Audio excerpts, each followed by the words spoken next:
Holi Mithila international school में 76वें गणतंत्र दिवस के मौके पर झंडोत्तोलन किया गया। इस दौरान स्कूल के तमाम शिक्षक, प्रिंसिपल, स्टूडेंट्स और उनके परिजन मौजूद थे।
आज रिपब्लिक डे है।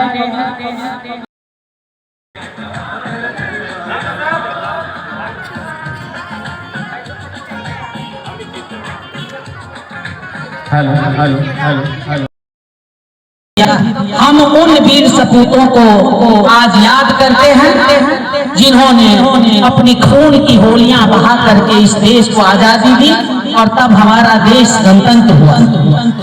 हम देश के सीमा की सुरक्षा कर रहे सीमा सुरक्षा बल और देश के आंतरिक